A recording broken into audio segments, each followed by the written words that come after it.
Okay, good day everyone. So today I'll be discussing or summarizing the discussion that we've had for the BPSU mission and vision.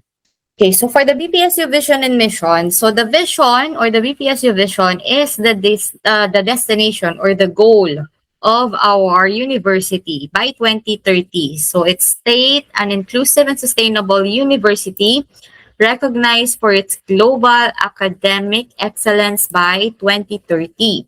So the meaning and the message. So the vision is the long-term dream. It suggests that BPSU does not want to just be a local school, but a world-class institution. So for an agriculture or engineering student, sustainable means learning methods that protect the environment of Bataan, while inclusive ensures that every student, regardless of background, has a seat at the table. So yung mga stakeholders.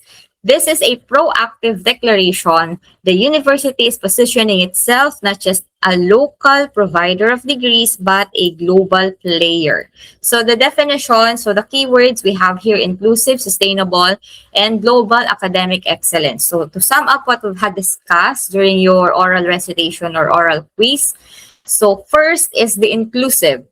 So when we say inclusive, it means ensuring that no one is left behind, providing equal access to quality education for all sectors of society.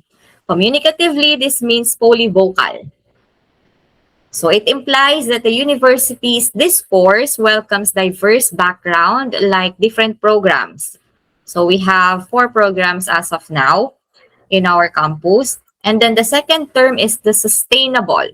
So it is the ability to maintain or support a process continuously over time. So in a university context, it refers to environmentally sound practices. So these are the key terms.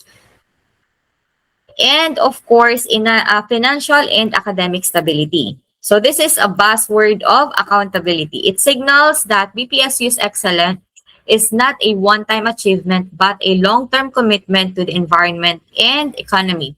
And then the last term, global academic excellence. It means meeting international standards of teaching and learning that allow BPSU graduates to compete anywhere in the world or to produce a globally competitive learners. So the activity that I gave you, the first one, the vision and the excellence or inclusivity trade-off.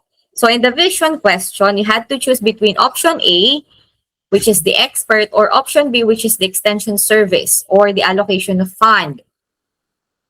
So your strategic decision overwhelmingly pointed toward option B. So meaning, during our discussion, most of the sections answered option B.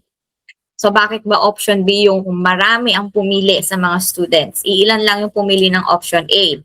So because option B is the very definition of the BPSU vision and action. So as I've discussed, between option A and option B, there is no right or wrong answer. They're actually complementary to each other. Kailangan yung bawat isa. But given the case, we have to choose only one. So which will be the best answer? So yung pinaka-ideal answer lang, which is option B. So for global excellence, we still want global excellence, but we define it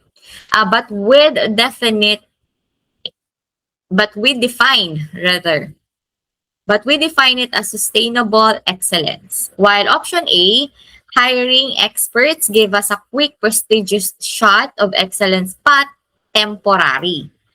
So ito yung para sa global excellence. While sa sustainability naman, for long-term test, you rightly argue that expertise that walks away after 2 years is unsustainable. But I made clarification on this kasi hindi naman porke tapos na yung contract ni expert or tapos na at umalis na yung expert na hinire natin, it doesn't mean nakakalimutan na yung shinare or yung tinuro niya sa atin. Siyempre, we will still apply and continuously improve what we have learned from that expert. So, reality, hindi rin naman siya short-term lang. Kasi yung maiiwanan ni expert sa atin, it will last longer also. Kasi isi-share din natin yon. So, maipapass on din natin to the next generation. Ano man yung matututunan dun sa expert. And then, the mobile labs and training centers, which is option B, are permanent infrastructure. Ito kasi visible. Makikita mo siya, magagamit mo siya. So, mas long-term kung titignan. And then we have the inclusivity sa the ethical anchor. For option B, takes the university's resources directly to the farmers and community, just like what you have answered. Pwede siyang ipagamit, pwede mag-conduct ng seminars and training using the facilities of BPSU, yung pinondohan natin na facilities. So this ensures that our knowledge is not exclusive to small research group, but inclusive to the entire Bataan Peninsula, fulfilling our mandate as a state university. So your strategic choice proves that vision is hierarchy. Inclusivity and sustainability are foundational anchors that make our global academic excellence meaningful and lasting. So we are building a rooted excellence, not a rented one. So the case one, the problem that I gave you, excellence versus inclusivity trade-off, yung resource allocation. So the scenario given that you are a college student who receives limited endowment intended to be spent once by 2030. So limited yung pondo. Saan nyo daw ipopondo yung fund na ibibigay? So yung option A nga is to hire an international faculty expert with global industry experience on a 2-year high salary contracts to teach specialized advanced courses and publish globally recognized research. While option B, inclusivity, priority, invest the equivalent amount into modernizing and expanding the local BPSU extension services by buying mobile laboratories for soil and water testing, and set up community training centers accessible to all students and unprepared local farmers. So dito pumasok yung sagot nyo na yung facility gagamitin natin to conduct training and seminars para dun sa mga local farmers natin. So karamihan sa inyo ang sagot ay option B. So ito yung summary, the encapsulated explanation of your answer during our oral recitation. So again, the strongest answer is option B rather than option A.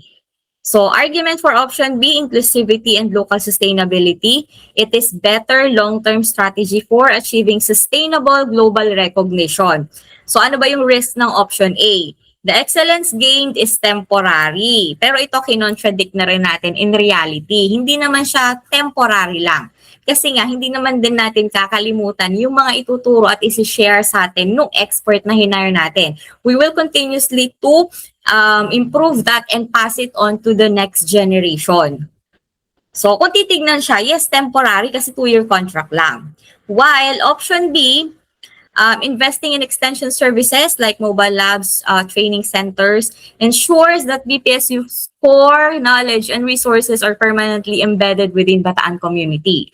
So this strengthens the university's local relevance, builds a resilient knowledge base, and ensures the future students are trained using real-world localized data, which is a unique, sustainable form of excellence. So magagamit natin yung infrastructures, facilities, yung pagpondo sa mga makabagong machineries. So, mas ideal na sagot yung option B compared to option A. Sige, going on to the mission. So, the mission is the journey. When we say the journey, these are the things or activity that we are going to do in order to achieve our goal, which is the vision. So to develop innovative leaders, empowered communities by delivering transformative instruction, research extension, and production through change drivers and responsive policy. So let's go to the meaning and the message of our mission. So again, if the vision is where, the mission is the how. So the university commits to 4 main pillars. Ano yung 4 main pillars? Instruction, research, extension, and production to turn students into leaders. So for animal science or agribusiness or whatever program you're in, this means your education is not just about passing a test. It's about creating production and extension, which means sharing knowledge with local farmers. So this is a functional roadmap. Kailangan may ginagawa, hindi lang within the 4 walls of the classroom. So it outlines the pragmatics of how the university operates. So let's define the different key terms found in our mission. The first one is innovative leaders. So individuals who do not just follow the old ways but create new, better solution for the community. In order for the leader to be called innovative, hindi lang nag-stick sa kung ano yung meron na. Ini-improve kung ano yung mga dapat pa na baguhin based on present situation, kung ano yung kailangan sa kasalukuyan. Yun yung innovative leaders. And then empowered communities. So the group of people like the farmers who gain the strength and knowledge to improve their own lives. So yung mga naging suggestions nyo dito sa sumagot for case 2, may mga sumagot na tree planting, cleanup drive. Yes, those will improve or empower the community. For example nga, cleanup drive, river, ang binigay ng sagot sa akin sa klase. So river, lilinisin. So pag nilinis yung river, bukod sa lilinis, possible na magkaroon ulit ng buhay doon sa ilog. 'Di ba? Possible din na maging tourist spot yung ilog na yun kung saan man yung lugar na yun kapag napaganda, napalinis. Then it empowers the community kasi pwede na silang kumuha ng basic needs nila dun sa ilog na yon. And additional income for their community as well kung magiging tourist spot yung ilog na yun because of that clean up drive. So hindi lang siya one time na maglilinis lang kayo isang beses. You have to maintain it, you have to monitor, and you have to continuously do that. You have to make it sustainable. So yun yung binigay na sagot ng iba for this one. That's a good example. Ganon din sa tree planting. So hindi lang basta pagka tinanim, tapos na yung tree planting, imo-monitor, aalagaan, pagyayamanin.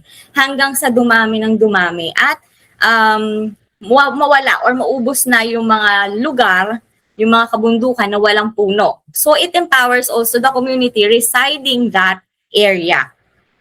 Then, it aims to give students the authority or power to do something, making them stronger and more confident. Then, the next term is transformative. Transformative instruction. Teaching that changes the way a student thinks and acts, moving beyond simple memorization to real-world application. So, sa transformative instruction, again, it is not just being within the four walls of the classroom, book-based, concept-based, theory-based. When we say transformative, there should be a change in the behavior. For us to say that there's a learning, there must be a change in behavior. The simpler example I gave this during our discussion is simply through recitation or oral recitation, the demerit and merit system. Siyempre, kung ang estudyante na minusan, nagkaroon ng demerit, there will be a change in the behavior of that student if that student is willing to learn. Siyempre, sa susunod na pagpasok nun, i-make sure ng student na yon na meron siyang something na ma-share, na meron siyang something na maisasagot para hindi siya magkaroon ng demerit. May nagbago. May nagbago sa behavior ng student. That's an example of transformative instruction. So, bibigyan kayo ng situation, ng mga activities, bibigyan kayo ng rules wherein there will be a change in your behavior in any ways for the betterment of the student. Kailangan may magbago. Hindi lang basta magme-memorize, hindi lang basta magsasagot tapos makakakuha ng mataas na score, okay na. A change in behavior, a change in habit, a change in character. Yun yung transformative instruction. So how do we do that? Sabi nga, learner-centered. We'll just facilitate your learning. We will give you problem to think of, to solve. Diba? Kayo ang gagawa. Kayo ang mag-iisip. Then, in your courses, this means shifting from banking education to performative education. The term implies something that causes a major positive change in someone or something. And then the next one is responsive policies. Rules and guidelines that actually listen and react to the needs of the student and the community. And then for the extension and production, this means the act of extending the university's knowledge to the public. Kagaya din ng sinagot ninyo, mag-conduct ng trainings and seminars outside o yung mga outreach program. So these are outward-facing terms. they suggest that the text created in the classroom must have a context in the field. So, hindi lang siya concept-based, classroom-based, ilalabas or ia-apply yung mga natutunan. And then the change driver here are the people or forces that actively push for progress and improvement. Or the spark plugs, individuals who motivate others to move forward. Change driver simply refers to stakeholders or people or force that change whenever the change is needed. Para din siyang innovative leaders. 'Di ba? Hindi kayo mag-stick sa kung ano lang yung meron na. You have to change if there's a need for a change. Depende sa sitwasyon. Kung kailangan, kung ano yung relevant, kung ano yung trend, kung ano yung makabago, then you have to change. Hindi yung makukontento lang or hayaan na yan, okay na yan, wag nang baguhin. So those are the terms under our mission. Now the case given for this one, let's assume daw that there's a failure to empowering the community. So the current system focus on exam often creates technical experts who lack the leadership, communication, and adaptation skills necessary to convince a farmer to change. Ito yung problem na binigay. So yung mga sumagot naman for case 2, kagaya ng example na nabigay ko kanina, to empower the community, yung tree planting, cleanup drive, yan, marami din namang maganda yung sagot. Marami din yung maganda yung proposal. Usually, the students proposed here to require graduating students to work outside through immersion with the local farmers. Yun yung mga sagot na binigay sa akin during recitation in class. So to encapsulate that, the solution or for transformative instruction, ang policy natin like number 1, instruction. Students use their knowledge, kagaya ng sagot nyo. 'Di ba? Hindi lang sana sa classroom. Sana ma-share nyo outside sa real local farmers. And then for the research, adapt the design to the local environment. Ito may sumagot. Sabi kasi meron daw mga paperwork or concept paper or research paper na pinagagawa. Pero yung output ng research ng mga students, hindi naman napupondohan to make it tangible. Hanggang papel lang. So sayang, 'di ba? Sayang yung mga ginagawa or mga napopropose or yung mga naiisip ng students na nanatiling sa papel na lang. Hindi na ma-materialize or nagiging tangible yung output ng mga students. May sumagot nito from one section. And then sa extension, implement and transfer the system to the community. Ito din siya. For example, yung solar irrigation. So yung solar irrigation na yun, kung mapopondohan, let's say, student ang nag-invent or nag-innovate ng solar irrigation. Sana mapondohan para yung solar irrigation is mag-exist or maging tangible. And then, pwede niyo siyang i-showcase sa local farmer. Pwedeng ipagamit or pwedeng yung mga farmer is pwede mag-ask for financial assistance para makapagpagawa din sila ng solar irrigation nila. So, tulong-tulong. And then, innovative leaders ang magiging resulta kapag ito yung mga suggestions na nagawa or kapag nagawa yung mga suggestions na binigay nyo during our oral recitation.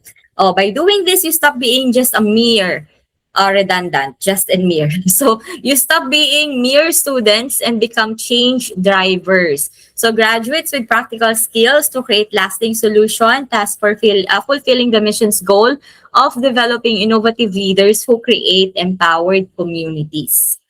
So, yun lang. So, yung vision and mission natin.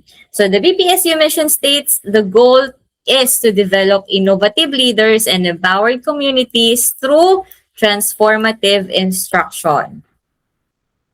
So, yun na yung mga sagot ninyo. So, to encapsulate all, integrated policy para dun sa case 1 and case 2. So, analysis of a failure to empower. Kung magagawa natin lahat-lahat ng napag-usapan, yung mga sinagot ninyo, it develops expert, but not leaders.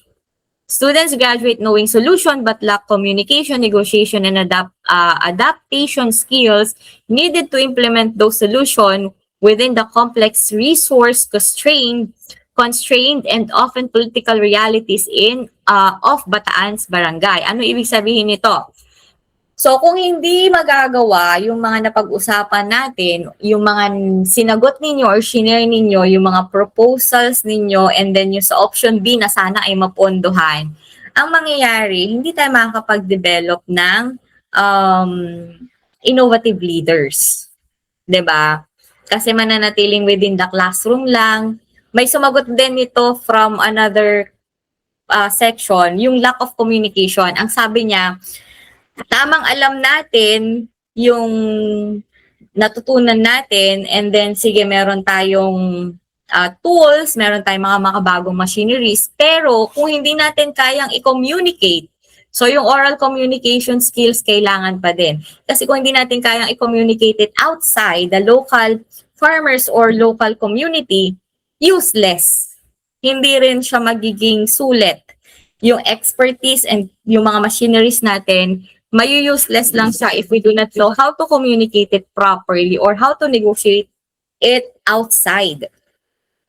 And then the next one, it creates a knowledge gap. So kung hindi masusolusyonan or hindi mangyayari yung mga naisip or mga sinagot ninyong proposals, the most current research and instruction remains internal to the university and is not translated and transferred to the community via meaningful extension work. Ayun. Kung mananatili nga naman na within the four walls lang ng classroom yung discussion, yung pag-aaral natin, then we will not be able to really learn in real life context. So sabi ko nga sa inyo, hindi lang siya applicable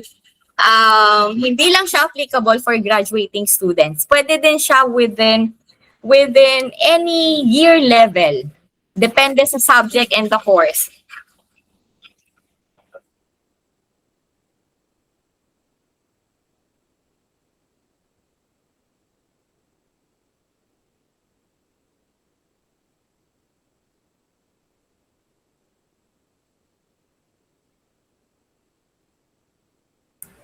Okay, so let's continue. So yun yung second, yung creates knowledge gap. So there will be a knowledge gap kasi, kagaya din na in-explain ko sa inyo sa klase, alam nyo yung concept, pero hindi nyo alam yung procedural. Conceptual knowledge, yes. Procedural knowledge, no. And there is a gap. Kasi paano kayo makakapag-produce or makakapag-propose ng magandang policy, system, or project, or makakapag-innovate if hindi nyo naman alam kung ano yung kalagayan outside.